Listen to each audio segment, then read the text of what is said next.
first arrived. I mean, but let's not go into that. Okay, the tour was small. The tour, okay. But I mean, we're already here. Okay. No, actually, I hard. was in School WI was. 1980, I arrived. Oh, so you were. But I only stayed a year there. When? 1980.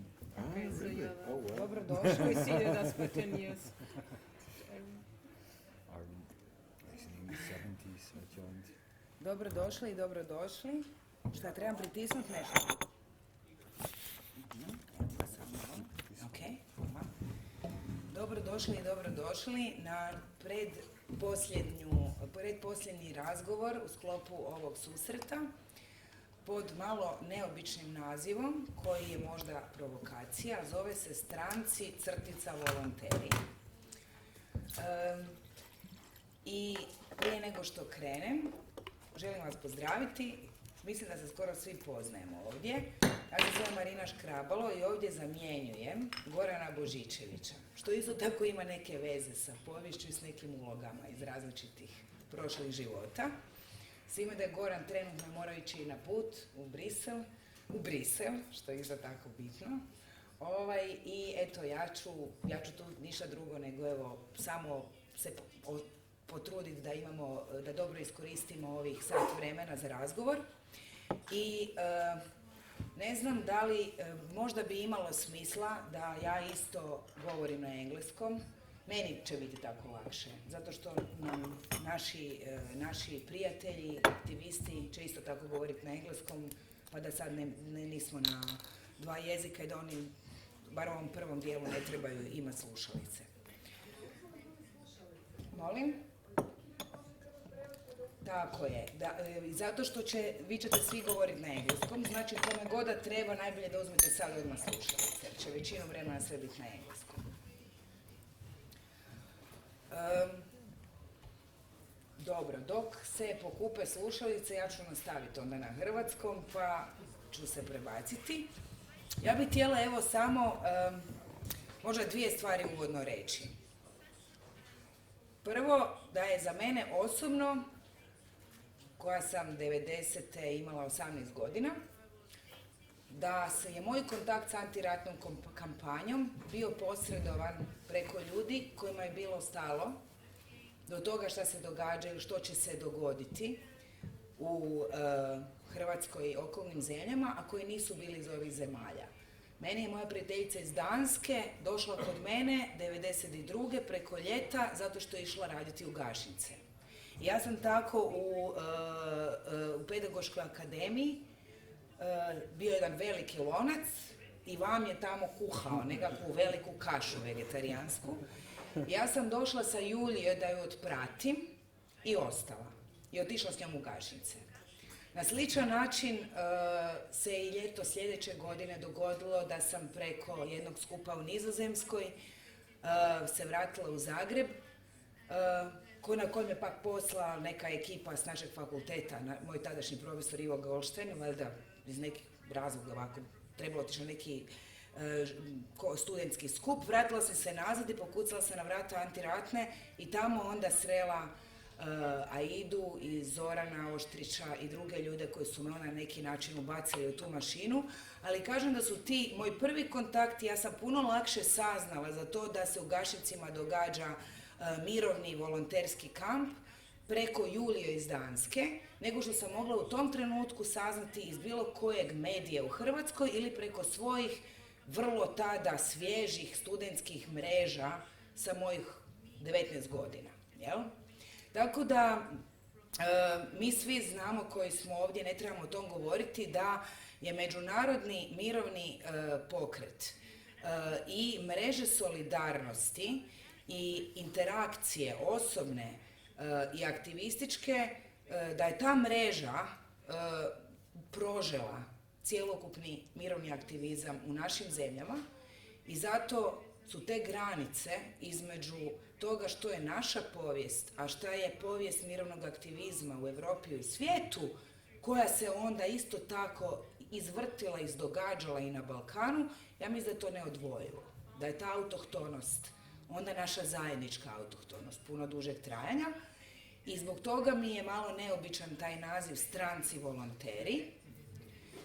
ali mislim da je s druge strane on i važan. Jer kao što sam se ja osjećala kao strankinja u Pakracu, ili kao što sam se kao strankinja osjećala u Zagrebu nakon što sam bila u Gašincima, tako pretpostavljam da su se možda i Howard i Kristina i Van osjećali kao stranci kad su se vratili sa Balkana gdje god su dalje krenuli i kad su ovdje došli, ili da je sigurno bilo situacije u kojima su se osjećali i ovako i onako. Ali je taj bazično ideja stranac, onaj neki koji je onaj drugi, koji ne zna, koji nas ne razumije, možda tu neprikladna. I druga stvar, riječ volonter, opet upitnik, što tu znači, kako to da tu nije riječ aktivist i da li je ona namjerno tu stavljena da bi se pojačala razlika između ljudi koji su došli bez motiva konzultantskih ugovora ili ugovora u nekim mirovnim misijama kao što je tada bilo i preko OSS-a i tako dalje, koji možda svejedno jednostavno su došli bez tih nekakvih jasno definiranih profesionalnih pozicija ili plaćenih pozicija. Tako da bih rado sada zamolila Howarda Clarka, Kristine Schweitzer i vama Kata, naše strance, naše domaće, ne znam, jednostavno ljude s kojima se ovo sve jednostavno dogodilo i drugačije ne bi moglo biti, da možda podijele svoje iskustvo dolaska, interakcije i odlaska. I mene zapravo bi bilo posebno zanimljivo za čuti kako se to cijelo iskustvo reflektiralo na njihov kreativni rad i njihove daljnje interakcije tijekom narednih 20 godina. Jer to je ono što mi možda ne znamo. Nije samo pitanje šta smo mi s tim činili, nego što su oni s tim činili.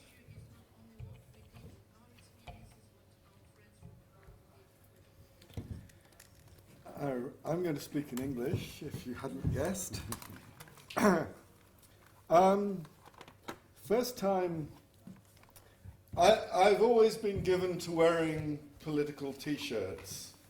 And the first time I came to Yugoslavia, as it was to a meeting in Lake Bohin, a meeting of conscientious objectors that coincided with the trial of the four in Slovenia.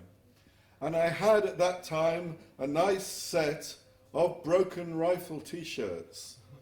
And I thought I'd donate a t-shirt to the gathering by hanging it over a certain the portrait of a certain military leader that you could find in every youth hostel at that time. And this was captured by Sarajevo TV.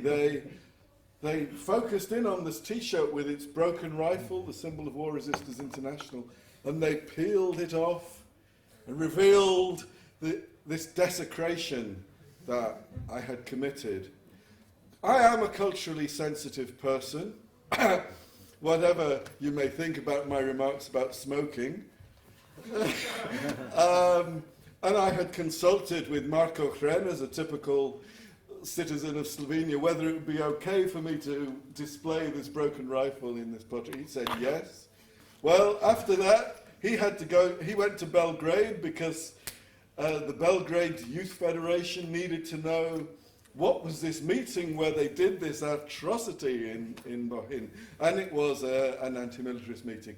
I would never have done anything like that from 1991 onwards. We really had no idea what was coming. It was later that year, Marko and Tomasz Masnak came to the Netherlands to a meeting, one of the meetings before the build-up to the Helsinki Citizens' Assembly, to warn about the rise of a movement in former Yugoslavia that was very threatening, and they were meaning the Serbian nationalist movement, and it was the first time I actually really became aware of Milosevic, and I thought, this sounds like some of the British anti-fascists when they're demonising these marginal fascist groups, but I didn't say that to Marko at the time. but I thought this sounded a bit paranoid, and I apologise publicly 23 years later.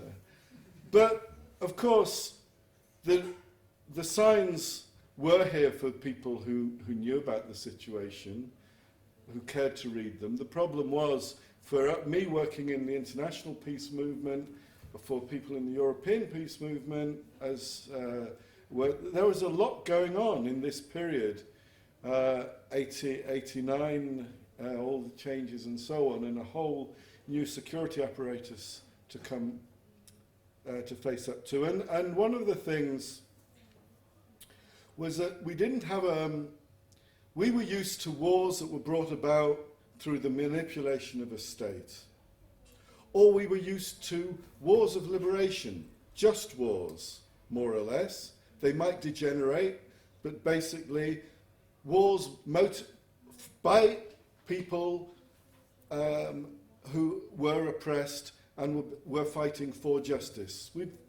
We have a more sophisticated analysis than that, but basically these are wars that gave us a dilemma. We were not geared up to the kind of nationalist mobilization, popular nationalist mobilization that happened here, not just in Serbia, happened here, happened in Bosnia, and to some extent were happening had happened in Slovenia as well. And we were not up to speed on this. Also, this was a war that was happening in Europe, so it was a war happening within our reach. Throughout the 1980s, we had been visiting East-West. There had been East-West visits, contacts between the independent peace groups in the former Soviet bloc or in Yugoslavia and the Western peace movements, and we'd been having dialogue. We'd been talking about being loyal to each other and our common values and this sort of thing. And so we saw this as being in our playing field, if you like. This was in our field of action where we should be able to do something. And it's with acute embarrassment that you have to remember an event like the Helsinki Citizens Assembly Peace Caravan. I was here, I think, when ARC was debating how to respond to this. I was here, and they wrote a letter which was very nice about WRI. They said, we came and we listened.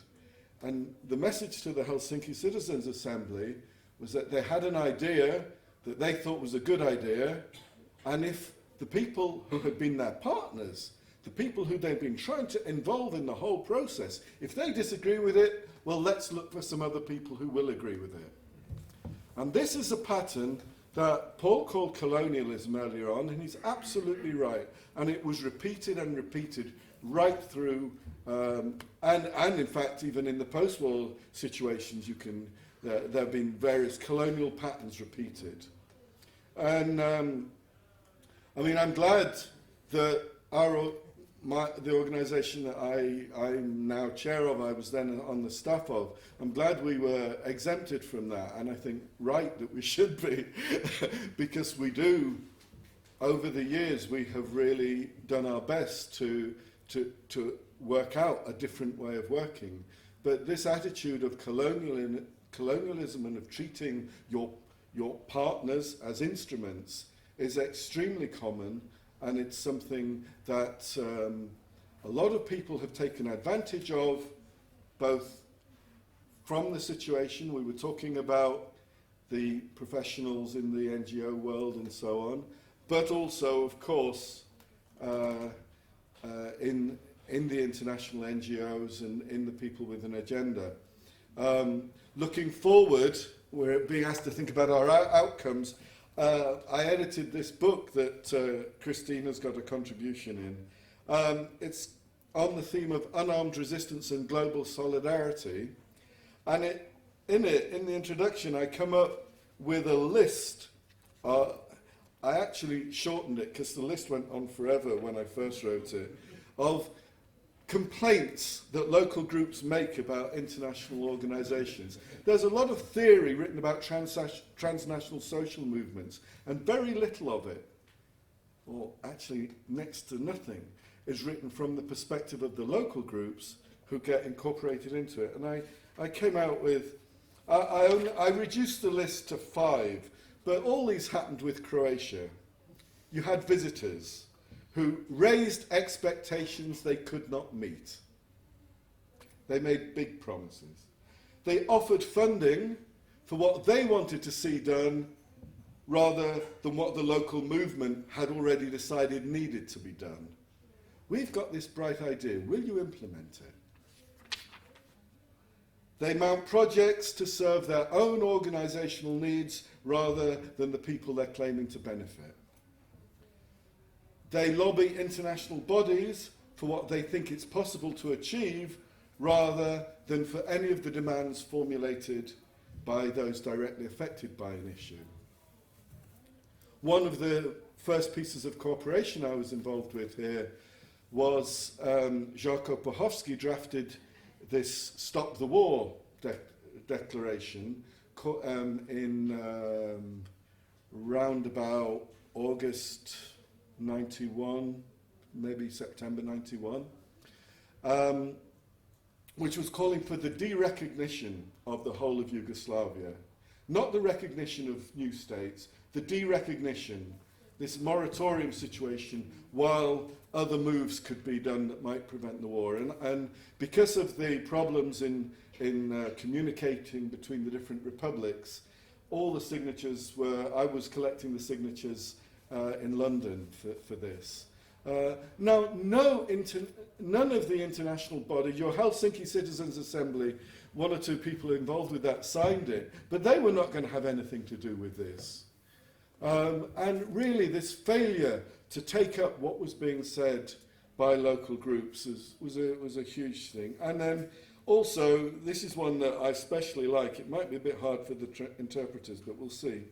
That they speak in the name of people to whom they've not even listened. That is, international leaders who would not recognise a grassroots if they trod on it. That phrase is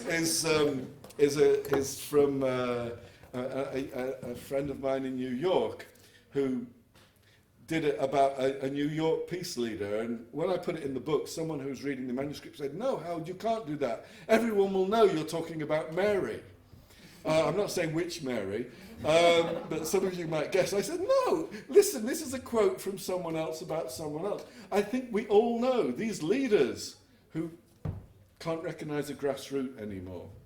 Anyway, so one of the things for me is this learning about other internationals, some people who you actually I had higher opinions of before this war, before these wars, than I did later, and the colonialism of that. And I think this has informed.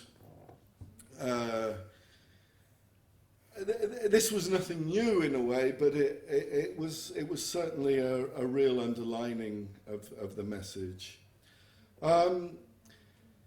Croatia, because it was in, not Croatia, but the whole of the former Yugoslavia, because it was part of Europe, I think many of us were able to try out ideas that we had not been able to try out in real conflict situations before. So there was an extent to which the Balkans became a laboratory.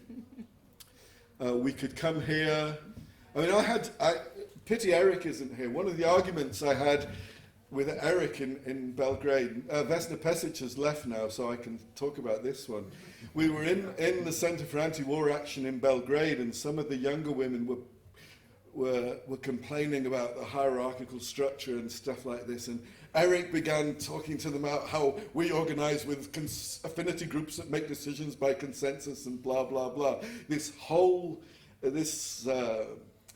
Western way of organising that that we can get quite missionary about sometime. And I was going, Eric, stop being a missionary. Eric, stop being a missionary. And he's saying, no, I'm sharing the goodness. Well, tell them about the number of people who get pissed off at spending days making a consensus over something that is really not very important. You know, tell them about the individuals who always have to have some little objection. You know, everything has its downside. But I think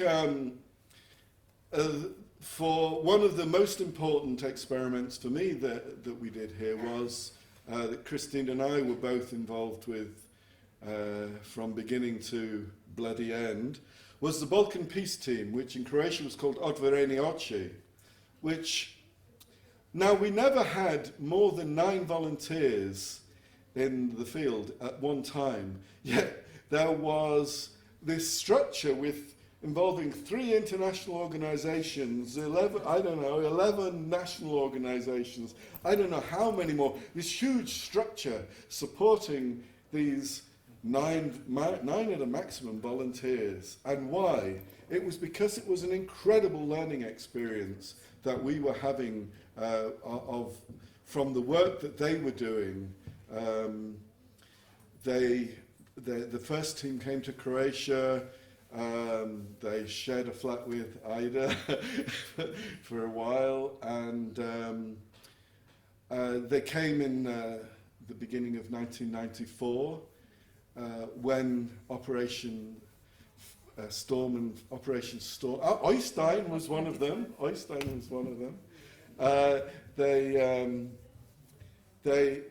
Some of them, I think, were deeply disillusioned about the whole project when Operation Storm and Flash happened. There was a young guy then, Vic Ullum, who some of you will remember, who just thought, I thought we were coming to prevent war, and it had broken out again. And, you know, we were reflecting the whole time what could be achieved in these spaces. And I think what was so wonderful about ARC and MOST, I suppose, as the counterpart in Serbia, was always looking for these spaces where something could be achieved on the ground. Maybe not the whole war being stopped, but relations being built and so on. And yeah, as we took a decision in War Resisters International that we're a small network with a big name, long name, big pretensions, but not a lot of resources. And we thought maybe we can have more of an impact in a limited situation such as Kosovo than we can in the places where the international organisations are much more present, like Bosnia and Croatia. And we set up a team in Kosovo as well, and we were trying to prevent the war there. And in particular, we were looking at the way that multiplying contacts and increasing dialogue between Serbian and Albanians could actually contribute to constructing some kind of chain of non-violence, an extra dimension to what was initially a non-violent struggle in Kosovo. And today, if we think about Libya this year, one of the things that really perturbed me about Libya, where you had at first an initially non-violent movement against Gaddafi that rapidly moved into being an armed movement, and at this point NATO and so on begin getting involved, is this doctrine of responsibility to protect that has become official UN doctrine since the era of the wars here. And it's a doctrine that automatically favours the armed actor, the local armed actor. Throughout the period of non-violent action in Kosovo, all the embassies were telling the Kosovo Albanians, forget independence, you're never going to get it. Just accept